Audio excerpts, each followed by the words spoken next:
2016 yılı yazılgan yazma, orunda turup, qadamlap marş. Kichik çağlarımda orunda turup qadamlap marş degan buyruqni ko'p anglaganman. Hayatlık harekette albatta. Shundaq ekan, nemishqa bir opdan mashqqa dastlab ketib o'tib, o'rinda turib qadamlab marsh elishimiz kerak bo'lib qoladi. Balliq kallam bilan men nemini bilay. Hozir o'ylasam, bu so'zga nurg'un hikmatlar yo'shiringan ekan. Aldı bilan hayatlıqning o'zining harakat qonuniyati bo'ladi ekan. Bizning harakatlarimiz bu qonuniyatga moslashishi kerak ekan. Harakatda barkat debla yoki nishonsiz harakat qilsak, yoki harakat miqdorini muvofiq qilmasak, ajrimizga tushliq mehnat ko'rolmaydi ekanmiz. Ma'lum mazgil mashq dastlab mangandan keyin va yoki ma'lum musofani yugurib bosgandan keyin bizning nervi hujayralarimiz, muskullarimiz az to'la aram elish kerak. Lekin bu xil aram elish bo'shanliq va o'zini tashlab etishni keltirib chiqarsa bo'lmaydi. Dal mana shu chog'da cho'qim o'rinda turib qadamlab marsh harakatini ishlashimiz kerak. Demak, bumi bir xil harakat bo'lib, men uni o'zimizni, tartibimizni, g'oyamizni, ro'yimizni puxta ravishda tangshash harakati deb atadim. Ammo men mazkur atalg'uni bu xil ravishda sharhlash bilan to'xtab qolsam, uningdagi hikmatlarning go'hrini qazalmagan bo'lib qoladi ekanman. Muhojirlik hayotimga 20 yil bo'lay degan bu yillarda men o'zimizning hayoti haqida o'ylanib beqishga da'vat qildim. Agar bu haqda o'ylashga, tafakkur yurgizishga o'rinliq qilsam, yana 20 yildan keyin hozirgi kunimdan afsuslanadigan bechora buvayga aylanib qolgudekman.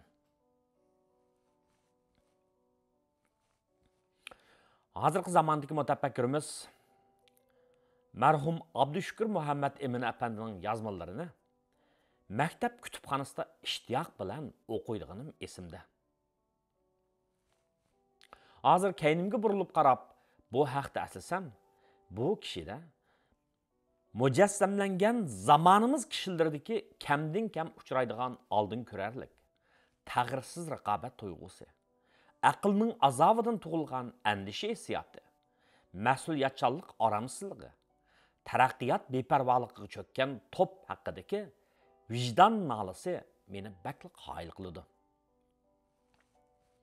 Oradan 30 yil vaqt o'tganda bu zotning aytgan so'zlarining behuda emasligi isbotlanmoqda.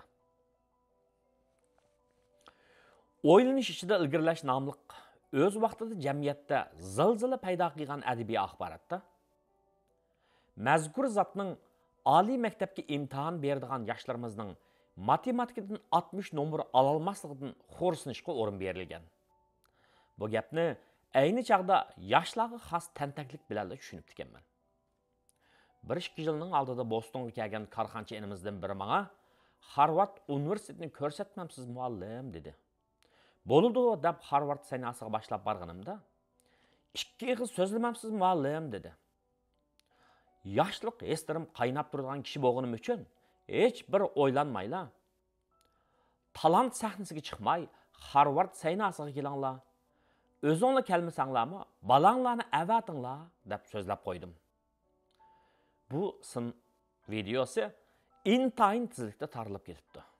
Umuman ijobiy fikr salbiy fikrdan ko'p bo'libdi. Ammo vatanda ayrim san'atchilarning orasida norozilik paydo qilganmi bo'libdi. Demak, video tartilgan shu paytda mening yo'shirin engimdagi narsa tuyuqsiz og'zimdan etilib chiqqan gap. Mening u so'zim ba'zi kishilar tarafidan tushunilmagan. Tushunmading degan gap, xato tushunding degan gap. Men hayotda tangpunliqni qo'g'lishib yashaydigan kishi. ham oliy maktabda qo'shimcha statistikdan darsni o'tib qo'yaman. Statistika darsida mening eng qizg'in so'zlaydigan temamning biri normal taqsimlanish bo'lib, tushundirish ta'sirrak bo'lgan nuqtalarning biri. Ya'ni bu tushundirish ta's bo'lgan nuqtalarning biri sol quyruq va o'ng quyruq hukmi. Lekin analiz qilmoqchi bo'lgan masalaning ahamiyatli bo'lish bo'lmasligi mushu ikki quyruqqa munosabatli bo'lib, men uni oshqun quyruqlar deb atab qo'yaman. Moddalarning tabiatga tarqalishida muayyan qonuniyat bo'lganiga o'xshash, shaylarning, jumladan insonlarning bo'y egizligi, ig'irligi, hatto o'y xiyoli va arzu armonlarining taqsimlanishida muayyan qonuniyat bor bo'lib, bu xil taqsimlanish muayyan qimmat intervalining ichida bo'ladi. Mabada birovning ish harakati, qo'lga keltirgan natijasi yoki qilgan atmishlari kishilar normal ahvolda kutgan qimmat intervalining sirtida bo'lsa, biz uni buni so'z bilan ifodalasak bo'ladi. Agar biz qiziqayotgan narsalar ijobiy narsalar bo'lsa, ya'ni o'g'inish natijasi tapqan kirmay degandek, o chaqda o'ng quyruqqa ulashib qolgan qimmatlarni qaltisliq deb atasak, sol quyruqda qilib qolganlarni biz qatorda yo'q deb atsak bo'ladi.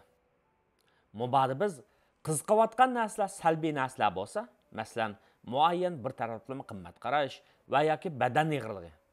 O chaqda biz o'ng quyruqdagi qimmatlarni oshqun qimmat deb atasak, sol quyruqdagi qimmatlarni o'xshashlar oshqun qimmat deb ataymiz.